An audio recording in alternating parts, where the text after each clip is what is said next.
नमस्कार दोस्तों, ये वीडियो जो है वो रिट लेवल 1 के लिए और रिट लेवल 2 के लिए, दोनों के लिए है। रिट लेवल 1 में है सहकारी समितियां और 2 में है सहकारिता। तो और वैसे देखा जाए तो सहकारिता से संबंधित सब कुछ इसमें कवर करने की कोशिश की गई है आपके लिए। ये यदि आप किसी अन्य परीक्षा की तैयारी कर रहे हैं तो उसके लिए भी आपके लिए बहुत ही महत्वपूर्ण हो सकती है।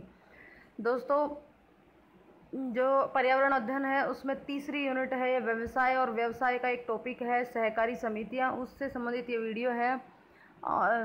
सबसे पहले मेरी आपसे एक रिक्वेस्ट है कि यदि आपने अभी तक चैनल को सब्सक्राइब नहीं किया तो प्लीज़ चैनल को सब्सक्राइब कर दें और बेल आइकन को क्लिक कर लें ताकि आने वाली हर वीडियो का नोटिफिकेशन आपको मिलता रहे। और यदि आपको इस वीडियो का PDF चाहिए तो वो आपको टेलीग्राम चैनल पर मिल जाएगा। टेलीग्राम चैनल का नाम है @AllEducationPlanet। तो यहाँ से आप इसका PDF प्राप्त कर सकते हैं। तो चलिए फटाफट से इस वीडियो को शुरू करते हैं। राजस्थान में सहकारिता।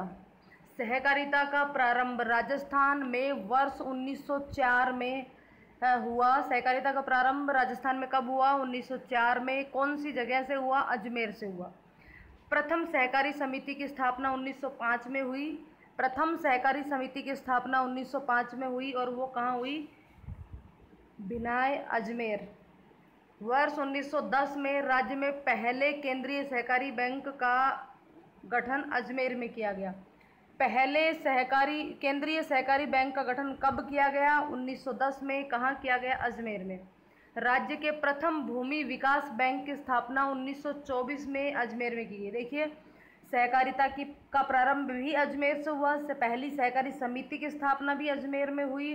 पहला केंद्रीय सहकारी बैंक भी अजमेर में स्थापित किया गया और पहला भूमि विकास बैंक की स्थापना भी अजमेर में की गई। अब देखिए कब कब की गई। सहकारिता की शुरुआत 4 में हुई, सहकारी समिति पहली 5 में हुई, फिर 5 साल बाद 1910 में केंद्रीय सहकारी बैंक की स्थापना हुई और फिर 14 साल बाद 1924 में प्रथम भूमि विकास बैंक की स्थापना की गई। वर्ष 1915 में भरतपुर राज्य द्वारा प्रथम सहकारी कानून पारित किया गया। ये जो भरतपुर रियासत है ये पहली रियासत थी 1915 में जिसने सहकारी कानून पारित किया। ये पहली रियासत कौन सी थी? भरतपुर थी। सहकारी ध्वज कैसा होता है? सहकारी ध्वज जो होता है उसमें 7 रंग होते हैं। सहकारी ध्वज में कितने रंग होते हैं? 7 रंग होते हैं। अंतर्राष्ट्रीय सहकारी दिवस कब मनाया जाता है? तो ये जुलाई माह के पहले शनिवार को। अंतर्राष्ट्रीय सहकारी दिवस प्रत्येक वर्ष जुलाई माह के प्रथम शनिवार को मनाया जाता है, सहकारी दिवस। उसके बाद सहकारी सप्ताह, प्रत्येक वर्ष नवंबर माह में सहकारी सप्ताह मनाया जाता है। प्रत्येक वर्ष नवंबर माह में सहकारी सप्ताह मनाया जाता है। अब ये सहकारिता हम बोल रहे हैं, होता क्या है, इसका क्या मतलब होता है सहकारिता का, इसका मतलब समझ लेते हैं। एक प्रकार के उद्देश्य की प्राप्ति के लिए आपस में मिलजुल कर किया गया प्रयास ही सहकारिता कहलाता है। सह मतलब साथ और कारिता मतलब कार्य करना, यानी कि किसी एक ही तरह के उद्देश्य की प्राप्ति के लिए, यानी कि सबका उद्देश्य एक जैसा हो, उन सभी व्यक्तियों को आपस में मिलजुल कर जो कार्य किया जाता है उसे सहकारिता कहते हैं। ऐसे संगठन जो होते हैं जो मिलजुल कर, जो एक साथ मिलकर बहुत सारे लोग कार्य करते हैं, संगठन बनाकर कार्य करते हैं, उस संगठन को सहकारी संगठन कहते हैं। सहकारिता का सिद्धांत क्या है? सहकारिता सह मतलब साथ, कारी मतलब कार्य, यानी कि साथ कार्य करने वाला जो संस्था होंगी वो सहकारी संस्थाएं होंगी और ये एक साथ कार्य करने का जो प्रयास किया जाता है उसे सहकारिता कहते हैं। और इस सहकारिता का उद्देश्य होता है कि सब एक के लिए और एक सब के लिए, यानी कि एक व्यक्ति जो काम करेगा वो सब के लिए करेगा और सभी व्यक्ति अगर मिलकर करेंगे तो वो किसी एक व्यक्ति के लिए भी कर सकते हैं। मतलब कहने का ये है कि यहाँ पर मिलजुल कर काम किया जाता है। एक जो है वो सब के लिए कार्य करता है और ज़रूरत हो तो सब मिलकर एक के लिए भी कार्य कर सकते हैं, यानी कि सब एक के लिए और एक सब के लिए। सहकारिता का मूल मंत्र सामाजिक उत्थान स्वार्थपरकता से सार्वजनिकता की ओर। सामाजिक उत्थान करते हुए, समाज की सेवा करते हुए स्वार्थपरकता से सार्वजनिकता की ओर, यानी कि शुरू अपने से करके सार्वजनिक उस चीज़ को करना, किसी भी कार्य को करते हुए। अंतर्राष्ट्रीय सहकारिता वर्ष 2012 को घोषित किया गया, अंतर्राष्ट्रीय सहकारिता दिवस 2012। सहकारिता का स्लोगन क्या है? सहकारी उद्योग से बेहतर विश्व का निर्माण करना। सहकारिता का स्लोगन है सहकारी उद्योग से बेहतर विश्व का निर्माण करना। अब सहकारिता के सिद्धांत क्या है? किस सिद्धांत पर यह कार्य करता है? विश्व में सहकारिता का जनक रॉबर्ट ओवन को कहा जाता है। इनके द्वारा श्रमिकों की बस्ती का निर्माण सहकारी संगठन के आधार पर किया गया। रॉबर्ट ओवन का संबंध इंग्लैंड से था। 1944 में रॉबर्ट ओवन के सिद्धांत से प्रभावित होकर रॉकडेल पायोनियर्स ने तंकासा इंग्लैंड में 28 बुनकरों के साथ एक रॉकडेल सहकारी सोसाइटी का गठन किया।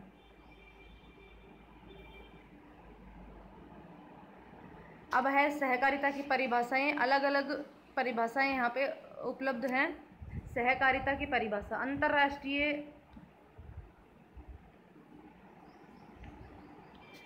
अंतर्राष्ट्रीय श्रम संगठन के अनुसार एक सहकारी समिति समान आर्थिक कठिनाइयों का सामना करने वाले ऐसे व्यक्तियों का संगठन है जो समान अधिकारों और उत्तरदायित्वों के आधार पर स्वेच्छापूर्वक मिलकर इन कठिनाइयों को दूर करने का प्रयास करते हैं। यानी कि अंतर्राष्ट्रीय श्रम संगठन कहता है कि जो सहकारी समिति होती है वो एक जैसी आर्थिक कठिनाई का सामना करने वाले, यानी कि आर्थिक रूप से जो भी कठिनाई किसी भी को भी हो रही है तो वो सब मिल कर के एक संगठन बना करके समान उत्तरदायित्व और अधिकारों के आधार पर अपनी मर्जी से मिलजुल कर उस समस्या का समाधान करने का जो प्रयास करते हैं तो वह कहलाता है सहकारी समिति। उसके बाद एम ब्लैकेट के अनुसार व्यक्तियों की एक ऐसी स्वायत्त संस्था, खुद की बनाई हुई ऐसी संस्था जो संयुक्त स्वामित्व वाले लोकतंत्रात्मक आधार पर नियंत्रित उद्यम के जरिए अपनी सामाजिक व आर्थिक आवश्यकताओं को पूरा करने हेतु स्वेच्छा से एकजुट होकर किए गए प्रयास सहकारिता कहलाते हैं। नेक्स्ट है जेपी सिंह के शब्दों में, ऐसी स्वैच्छिक व्यवस्था जिसमें संपत्ति व पूंजी पर किसी एक व्यक्ति का अधिकार नहीं होकर सभी का समान अधिकार होता है। जेपी सिंह कहते हैं कि एक ऐसी अपने आप से बनाई गई व्यवस्था, स्वैच्छिक व्यवस्था, जिसमें किसी भी संपत्ति पर किसी एक का अधिकार ना होकर के सबका मिला जुला अधिकार होता है। नेक्स्ट है एम.टी. हैरिक के अनुसार, स्वेच्छा से संगठित व्यक्तियों का कार्य जो अपनी सम्मिलित शक्तियों प्रसाधनों का प्रयोग अपने परस्पर प्रबंधन के अंतर्गत करते हैं। यानी कि ऐसे व्यक्तियों का समूह जो किसी कार्य को मिलजुल कर अपने सभी शक्ति और जो भी उनके पास साधन होते हैं उन सब का प्रयोग प्रबंधन के अंतर्गत करते हैं। नेक्स्ट है एच. कथवर्ट के अनुसार, सहकारिता में व्यक्ति अपने आर्थिक हितों की पूर्ति के लिए समानता के साथ इच्छिक रूप से भी संयुक्त होते हैं। यानी कि अपने आर्थिक हित की पूर्ति के लिए, अपनी ज़रूरतों की पूर्ति के लिए समानता के साथ, यानी कि सबके साथ बराबर बिहेव करते हुए अपनी मर्जी से एक साथ एकजुट होते हैं। अब सहकारिता की विशेषताएं क्या क्या हैं? सहकारिता की विशेषताएं, सहकारिता में लाभ के स्थान पर कल्याण सेवा को महत्व दिया जाता है। यानी कि यहाँ पर लाभ की इच्छा ना करके जन सेवा यानी कि कल्याण को महत्व दिया जाता है। सहकारिता का आधार प्रतिस्पर्धा ना होकर के परस्पर सहयोग होता है। सहकारिता में एक दूसरे से प्रतिस्पर्धा, कंपटीशन नहीं करके एक दूसरे का सहयोग देते हुए कार्य करते हैं। व्यवसाय चलाना जो किसी भी रूप में हो सकता है, सहकारिता में किसी भी रूप में किसी भी व्यवसाय को चलाना उसका निजी कार्य होता है। सदस्य समानता और पारस्परिक सहयोग के आधार पर कार्य करते हैं। सहकारिता में सहकारी समितियों में जितने भी सदस्य होते हैं वो परस्पर एक दूसरे के सहयोग के आधार पर कार्य करते हैं, एक दूसरे को से समान सहयोग के आधार पर कार्य करते हैं। यह न्याय व समानता के सिद्धांतों पर आधारित है। सहकारिता का जो सिद्धांत है वो न्याय और समानता के सिद्धांत पर आधारित है। सहकारिता स्वचालित सामाजिक व आर्थिक आंदोलन होता है, खुद के द्वारा चलाया गया सामाजिक और आर्थिक आंदोलन होता है। सहकारिता नैतिक एकता के महत्व को मजबूत करता है, नैतिक एकता के महत्व को मजबूत करता है। सहकारिता से संबंधित अधिनियम, सहकारिता से संबंधित कौन कौन से अधिनियम हैं? राज्य सहकारी समिति का गठन किया गया 1953 में। सहकारी समिति अधिनियम, नया जो सहकारी समिति अधिनियम था वो 2001 था। 14 नवंबर 2002 से इसे लागू किया गया। जो नया अधिनियम 2001 था वो 14 नवंबर 2002 से लागू किया गया। 2001 के सहकारी अधिनियम में भी संशोधन हुए। 2001 के जो 2002 में लागू हुआ था उसमें कुछ संशोधन हुए। 2016 में संशोधन हुआ पहला। इसमें क्या संशोधित किया गया? न्यूनतम शैक्षिक योग्यता का निर्धारण सहकारी समितियों के सदस्यों हेतु, यानी कि 2001 जो सहकारी समिति अधिनियम था उसमें चेंज किया गया, उसमें संशोधन किया गया और जो सहकारी समिति के सदस्य थे उनके लिए एक न्यूनतम शैक्षणिक योग्यता निर्धारित की गई। सहकारी संगठनों में भर्ती हेतु अलग बोर्ड का गठन किया गया। 2016 में जो संशोधन किया उसी में ही सहकारी संगठनों में व्यक्ति की भर्ती हेतु, यानी कि उसमें कार्मिक की भर्ती हेतु अलग बोर्ड का गठन किया गया। फिर इसके अलावा सहकारी समितियों को स्वायत्तता प्रदान की गई, सहकारी समितियों को स्वायत्तता प्रदान की गई। आम सभा द्वारा निर्वाचन का प्रावधान किया गया। राजस्थान जो है वो देश का पहला राज्य है जिसमें सहकारी समिति के सदस्यों हेतु न्यूनतम शैक्षणिक योग्यता लागू की गई। ये इंपॉर्टेंट चीज है। देश का पहला राज्य कौन सा है जिसमें सहकारी समिति के सदस्यों हेतु न्यूनतम शैक्षणिक योग्यता लागू की गई? तो वह है राजस्थान। और ये काम कब किया गया? ये 2016 में किया गया, 2000 अधिनियम 2001 को संशोधित करके। उसके बाद 2018 में पुनः उसमें एक संशोधन किया गया। 2018 के प्रदर्शन की रूपरेखा संशोधित की गई, वापस से संशोधित किया गया और उसमें क्या बताया गया कि सहकारी संस्थाओं के निर्वाचित संचालक एवं अध्यक्ष आगामी 2 अवधि के लिए लगातार चुने जा सकते हैं। यानी कि पहले वो एक बार ही चुने जाते होंगे, उसके बाद 2018 में संशोधित करके ये कहा गया कि सहकारी संस्थाओं के जो निर्वाचित संचालक हैं और जो अध्यक्ष चुने गए हैं वो लगातार 2 अवधि के लिए लगातार चुने जा सकते हैं। फिर 2019 में वापस विधेयक में के अनुसार संशोधन हुआ और उसमें ये कहा गया कि विधायक सहकारी समितियों के अध्यक्ष या उपाध्यक्ष निर्वाचित किए जा सकते हैं, कि जो भी सहकारी समितियां होती हैं उनके अध्यक्ष और उपाध्यक्ष के रूप में विधायकों को भी निर्वाचित किया जा सकता है। तो ये थे सहकारी समिति से संबंधित जो अधिनियम था 2001। उस अधिनियम में 3 बार संशोधन हुआ, 2016 में, 18 में और 19 में। अब सहकारिता के क्षेत्र, किस किस क्षेत्र में सहकारिता जो है वो कार्य करती है, यानी कि सहकारी संस्थाएं कौन कौन से क्षेत्र में है? सबसे पहला है सहकारी वित्त, विपणन सहकारिता, उपभोक्ता सहकारिता, महिला सहकारिता, डेयरी सहकारिता और आवास सहकारिता। तो ये 6 क्षेत्र दिए हैं सहकारिता के। इनको एक एक करके हम इनको डिटेल से पढ़ लेते हैं। सहकारी वित्त, यह एक अल्पकालीन क्षेत्र है। इसका कार्य है बीज, उर्वरक, कीटनाशक आदि छोटे कृषकों के लिए उपलब्ध करवाना। बीज, उर्वरक और कीटनाशक। यह त्रिस्तरीय यानी कि 3 स्तरीय संरचना है। सबसे पहले इसकी शीर्ष संस्था जो है वो है राजस्थान राज्य कोऑपरेटिव बैंक। राजस्थान राज्य कोऑपरेटिव बैंक जयपुर। इसकी स्थापना 14 अक्टूबर 1953 में की गई, 14 अक्टूबर 1953 में। और जिला केंद्रीय बैंकों की शाख वित्तीय उपलब्ध, ये जो है जिला केंद्रीय बैंकों को वित्तीय सहायता उपलब्ध करवाती है। ये जो है ये अपनी राजस्थान राज्य कॉरपोरेशन बैंक। दूसरा है जिला स्तर पर, तो जिला स्तर पर केंद्रीय सहकारी बैंक है, जिला सहकारी यूनियन बैंक, बैंकिंग की सुविधा के लिए जिला सहकारी यूनियन बैंक। जिला केंद्रीय बैंक प्राथमिक सहकारी समितियों को वित्तीय सुविधा उपलब्ध कराते हैं। प्राथमिक सहकारी समितियों को वित्तीय सुविधा उपलब्ध कराते हैं जिला केंद्रीय बैंक। प्राथमिक स्तर पर है बीज, उर्वरक और कीटनाशी आदि के लिए प्राथमिक है। अब दीर्घकालीन जो संरचना है, दीर्घकालीन यानी कि लंबे समय तक चलने वाली, तो वो है 2 स्तरीय संरचना।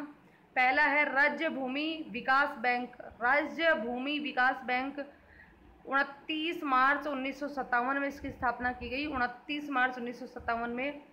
और दूसरा है प्राथमिक भूमि विकास बैंक। राज्य भूमि विकास बैंक और दूसरा है प्राथमिक भूमि विकास बैंक। इसको कई बार भूमि विकास बैंक भी कहते हैं। 36 विकास बैंक हैं।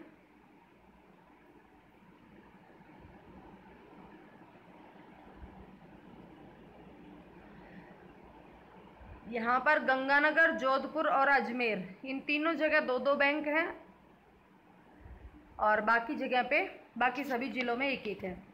इसका जो कार्य है वो जो बड़े कृषक हैं उनके लिए कृषि यंत्र खरीदना, भूमि खरीदना और विकास। दूसरा जो क्षेत्र था, ये पहला क्षेत्र था सहकारिता वित्त, दूसरा क्षेत्र था विपणन सहकारिता। कृषि उपजों का विपणन सहकारिता के माध्यम से। कृषि जो उपज होती है उसका विपणन किसके माध्यम से? सहकारिता के माध्यम से। तो इसकी शीर्ष संस्था जो है वो है राजफेड। शीर्ष संस्था कौन सी है? राजफेड। राजस्थान राज्य सहकारी क्रय विक्रय संघ, इसकी स्थापना 26 नवंबर 1957 में की गई।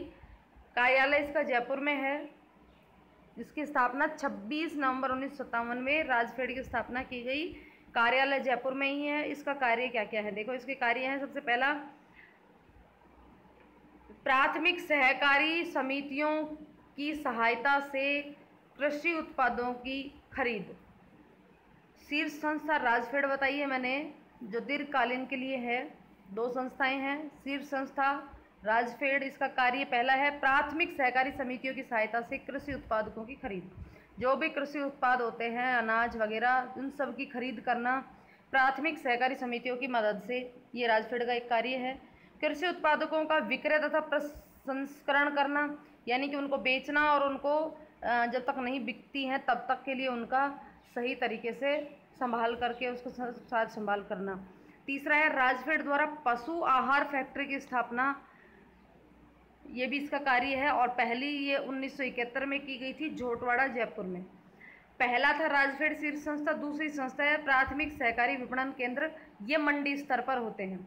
ये जो प्रथम सहकारी विपणन केंद्र जो होते हैं ये मंडी स्तर पर होते हैं। प्रत्येक मंडियों में प्राथमिक सहकारी विपणन केंद्र होते हैं और इन्हीं सहकारी केंद्र विपणन केंद्रों की मदद से राजफेड जो है वो कृषि उत्पादकों की खरीद करता है। नेक्स्ट है उपभोक्ता सहकारिता। उपभोक्ता सहकारिता की शुरुआत 1919 में अजमेर से की गई। अजमेर में रेलवे कर्मचारियों द्वारा BB&CI रेलवे कॉरपोरेशन की स्थापना की गई। अजमेर में रेलवे कर्मचारियों द्वारा BB&CI रेलवे कॉरपोरेटिव की स्थापना की गई। राजस्थान राज्य सहकारी उपभोक्ता संघ, इसकी स्थापना 27 मार्च 1967 में की गई। उपभोक्ता सहकारिता के अंतर्गत राजस्थान राज्य सहकारी उपभोक्ता संघ की स्थापना 27 मार्च 1967 में की गई। इसका मुख्यालय भी जयपुर में है। इसके कार्य क्या क्या हैं? उपभोक्ता हेतु गुणवत्ता युक्त उत्पादों की उपलब्धता सुनिश्चित करवाना, कि जो भी उपभोक्ता है उसको गुणवत्ता युक्त उत्पाद सुनिश्चित करवाना। ब्रांड मसालों की बिक्री एवं एक मार्ग चिन्ह जारी करना, जो भी ब्रांडेड मसाले होते हैं उनके लिए एक मार्ग चिन्ह जारी करता है। और प्रधानमंत्री जन औषधि केंद्रों का संचालन करना। प्रधानमंत्री जन औषधि केंद्रों का संचालन करने का कार्य भी इसी का ही है, कॉनफेड का। और 27 जिला उपभोक्ता केंद्र संचालित किए गए हैं कॉनफेड के द्वारा। 37 जिला उपभोक्ता केंद्र। राजस्थान राज्य सहकारी उपभोक्ता संघ द्वारा 37 जिला उपभोक्ता केंद्र संचालित किए गए हैं। उसके बाद चौथा है आवास सहकारिता। आवास सहकारिता, इसका क्या क्या कार्य है? सभी को सस्ते तथा सुविधा युक्त आवास उपलब्धता सुनिश्चित करना। इसका मुख्य उद्देश्य है सभी को सस्ते और सुविधा युक्त आवास की उपलब्धता सुनिश्चित करवाना। कौन सा संगठन है? राजस्थान आवासन संगठन, राजस्थान आवासन मंडल। इसकी स्थापना 24 फरवरी 1970 में की गई। 24 फरवरी 1970 में। इसका मुख्यालय भी जयपुर में ही है। ये कार्य क्या करता है? ये राज्य में आवास सुविधाओं को उपलब्धता सुनिश्चित करता है कि सभी को सस्ते और सुविधा युक्त आवास मिल जाए। सुविधा युक्त सस्ते आवास उपलब्ध करवाना आवासन मंडल द्वारा संचालित योजनाएं। अब इस आवासन मंडल द्वारा कौन कौन सी योजनाएं संचालित की गई हैं, उन योजनाओं को हम यहाँ पे एक बार देख लेते हैं। सबसे पहले है बेबी ब्लैकेट योजना। बेबी ब्लैकेट योजना, इसकी शुरुआत 1998 में की गई। शुरुआत कब की गई? 1998 में।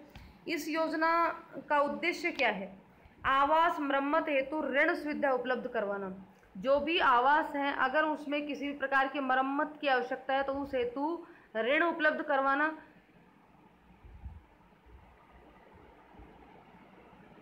बेबी ब्लैकेट योजना के अंतर्गत 5 लाख रुपए तक का ऋण 7 वर्षों के लिए उपलब्ध करवाया जाता है। किस लिए उपलब्ध करवाया जाता है? आवास की मरम्मत हेतु। और कितने रुपए तक का? मैक्सिमम 5 लाख रुपए तक का, और अधिकतम 7 वर्ष तक के लिए उपलब्ध करवाया जाता है। उसके बाद है बुधवार नीलामी योजना। बुधवार नीलामी योजना, बुधवार नीलामी योजना, इसकी शुरुआत 4 दिसंबर से 26 नवंबर 2019 तक आवासन मंडल द्वारा तैयार मकानों की नीलामी सस्ती दरों पर की जाती है। 4 दिसंबर से लेकर के 4 दिसंबर से 26 दिसंबर 2019 में इसकी शुरुआत की गई थी। और यहाँ पे आवासन मंडल द्वारा तैयार जो मकान तैयार करे जाते हैं, सस्ते मकान, उनकी नीलामी सस्ते दरों पर की जाती है। मंत्री शिक्षक व हरे आवास योजना। मंत्री शिक्षक व हरे आवास योजना, इसकी शुरुआत 20 दिसंबर 2019 से की गई थी। ये इस योजना के अंतर्गत सभी मंत्रियों आदि सभी को निःशुल्क आवास उपलब्ध करवाने की योजना थी। नेक्स्ट है, ये उल्टा नंबर लग गया, ये 5 नंबर बोल दो या 6 नंबर बोल दो, एक ही बात है। नेक्स्ट है डेयरी सहकारिता। डेयरी सहकारिता, इसका उद्देश्य है महिलाओं का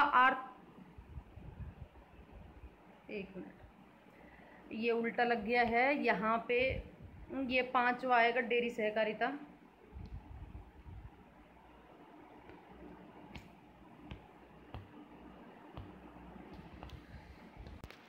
ये मैंने सही कर दिया है, यहाँ पे गलत ऊपर नीचे हो गया था। यहाँ पे ये डेयरी सहकारिता की जगह महिला सहकारिता आएगा। महिला सहकारिता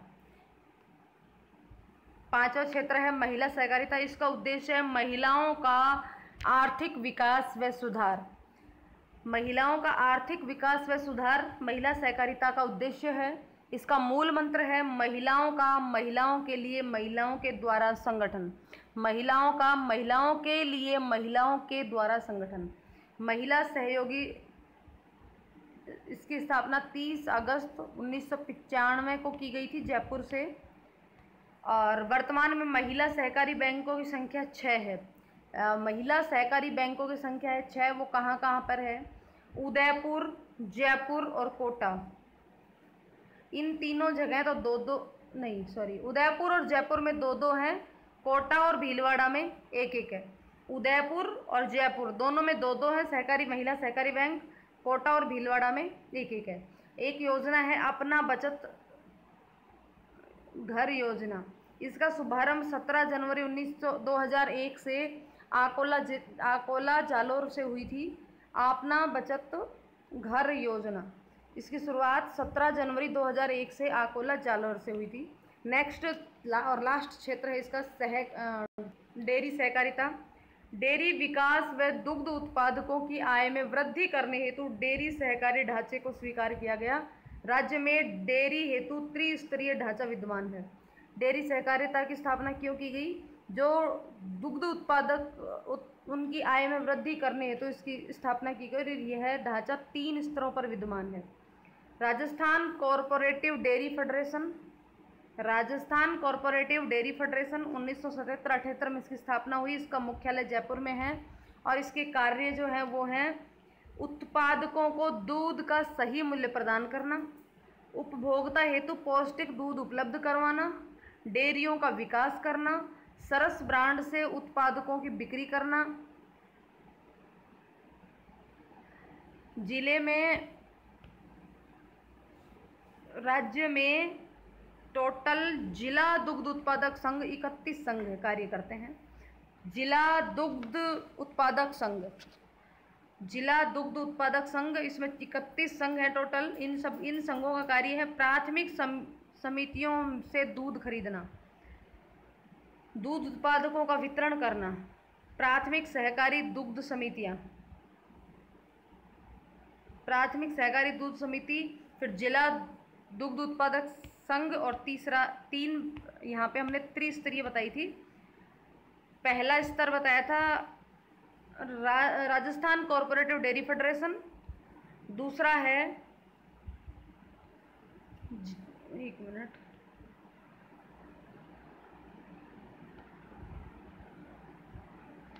पहला था राजस्थान कोऑपरेटिव डेयरी फेडरेशन, दूसरा है जिला दुग्ध उत्पादक संघ और तीसरा है प्राथमिक सहकारी दुग्ध समितियां।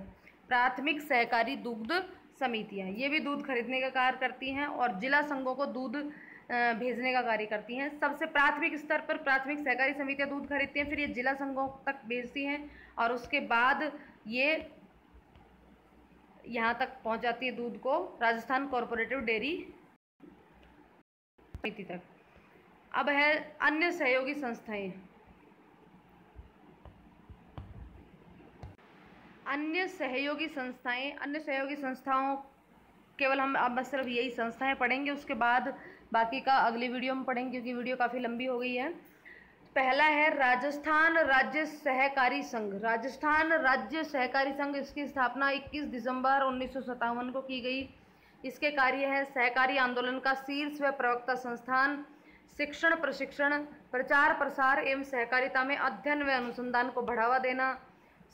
सहकारी प्रशिक्षण केंद्र जयपुर में है और साप्ताहिक समाचार पत्र जो है वो सहकार दर्शन है। सहकारी प्रशिक्षण केंद्र कहाँ है? जयपुर में। और साप्ताहिक समाचार पत्र सहकार दर्शन। राजस्थान राज्य सहकारी मुद्रणालय लिमिटेड, राजस्थान राज्य सहकारी मुद्रणालय लिमिटेड, ये भी जयपुर में है। इसकी स्थापना 1960 में की गई। इसका कार्य है सहकारी मुद्रण पत्रों को तैयार करना। तीसरा है राजस्थान राज्य सहकारी शिक्षा प्रबंधन संस्थान। राजस्थान राज्य सहकारी शिक्षा प्रबंधन संस्थान ये जयपुर में है। इसकी स्थापना 1 अप्रैल 1994 से की गई। इसके अध्यक्ष जो है अतिरिक्त मुख्य सचिव सहकारिता होते हैं। इसका कार्य जो है वो क्या क्या होता है? सहकारी शिक्षा प्रशिक्षण एवं अनुसंधान केंद्र संचालित करना और अधिकारियों को उच्च स्तरीय प्रशिक्षण सुविधा उपलब्ध करवाना। उसके बाद चौथा संस्थान है सहकारिता कल्याण एवं सेवा केंद्र। इसकी स्थापना मार्च 1988 को हुई। इसका कार्य है सहकारी समिति सदस्य एवं उनके परिवारजनों के विकास हेतु शिक्षा एवं स्वास्थ्य सुविधाएं उपलब्ध करवाना, कल्याण व सेवा संघ के लिए। नेक्स्ट इकाई है राजस्थान राज्य जनजातीय क्षेत्रीय सहकारी संघ। राजस्थान राज्य जनजातीय क्षेत्रीय सहकारी संघ, इसकी स्थापना 27 मार्च 1976 को की गई। नेक्स्ट है राजस्थान राज्य अनुसूचित जाति वित्त व विकास सहकारी निगम लिमिटेड। राजस्थान राज्य अनुसूचित जाति वित्त व विकास सहकारी निगम लिमिटेड, इसकी स्थापना 1980, मुख्यालय जयपुर। और नेक्स्ट और लास्ट है राजस्थान राज्य बुनकर सहकारी संघ लिमिटेड जयपुर। राजस्थान राज्य बुनकर सहकारी संघ लिमिटेड जयपुर। आगे है सहकारिता के उद्देश्य, सहकारिता की विशेषताएं, इसके कमियां क्या है, ये सब हम आगे पढ़ेंगे। आज की वीडियो में सिर्फ इतना ही। अगली वीडियो देखने के लिए आपको चैनल पर बने रहे। चैनल अगर अभी तक सब्सक्राइब नहीं किया तो सब्सक्राइब जरूर कर लें और बेल आइकन को क्लिक कर दें। आने वाली हर वीडियो का नोटिफिकेशन आपको मिलता रहे। यदि वीडियो पसंद आई तो इसे लाइक और शेयर करें। धन्यवाद। देखिए वीडियो चलते चलते मैंने पॉज कर दी थी, मुझे अब खुद ध्यान नहीं है पॉज मैंने कहाँ की थी। फिर भी चलो कोई बात नहीं, यहाँ पे मैं कुछ अगर हो गया तो रिपीट हो जाएगा, नहीं हुआ है तो हो जाएगा। कुछ सहयोगी संस्था जो है उनकी बात कर रहे थे हम। राजस्थान राज्य सहकारी संघ, स्थापना 21 दिसंबर 1957। इसके कार्य है सहकारी आंदोलन का शीर्ष प्रवक्ता संस्थान है ये। शिक्षण, प्रशिक्षण, प्रचार प्रसार व सहकारिता में अध्ययन और अनुसंधान को बढ़ावा देने का कार्य है। सहकारी प्रशिक्षण केंद्र जयपुर में है। और साप्ताहिक समाचार पत्र सहकार दर्शन, इस साप्ताहिक समाचार पत्र का नाम है सहकार दर्शन। दूसरा है राजस्थान राज्य सहकारी मुद्रणालय लिमिटेड, ये भी जयपुर में है। 1960 में इसकी स्थापना हुई। इसका कार्य है सहकारी मुद्रण पत्रों को तैयार करना। तीसरा है राजस्थान राज्य सहकारी शिक्षा प्रबंधन संस्थान, ये भी जयपुर में है और इसकी स्थापना 1 अप्रैल 1994 को की गई थी। अध्यक्ष हैं इसके अतिरिक्त मुख्य सचिव सहकारिता। इसका कार्य है सहकारी शिक्षा प्रशिक्षण एवं अनुसंधान केंद्र संचालित करना और अधिकारियों को उच्च स्तरीय प्रशिक्षण प्रदान करना। उसके बाद है सहकारिता कल्याण सेवा, इसकी स्थापना 1988 मार्च 1988 में की गई थी। इसका कार्य है सहकारी समिति सदस्य और उनके परिवार वालों को के विकास के लिए उसको शिक्षा और स्वास्थ्य की सुविधा उपलब्ध करवाना। पांचवा है राजस्थान राज्य जनजातीय क्षेत्रीय सहकारी संघ, इसकी स्थापना 27 मार्च 1976 को। और राजस्थान राज्य अनुसूचित जाति वित्त व विकास सहकारी निगम लिमिटेड, इसकी स्थापना 1980, इसका मुख्यालय जयपुर। और लास्ट है राजस्थान राज्य बुनकर सहकारी संघ लिमिटेड जयपुर। तो ये थी इनकी सहायक संस्थाएं। आगे सहकारिता की विशेषताएं, सहकारिता के उद्देश्य, इसकी कमियां, ये सब चीज़ हम अगली वीडियो में हम पढ़ने वाले हैं। दोस्तों यदि अभी तक आपने चैनल को सब्सक्राइब नहीं किया तो चैनल को सब्सक्राइब कर लें, बेल आइकन को क्लिक कर लें ताकि आने वाली हर वीडियो का नोटिफिकेशन आपको मिलता रहे। यदि आपको वीडियो पसंद आई हो तो वीडियो को लाइक और शेयर करें। धन्यवाद।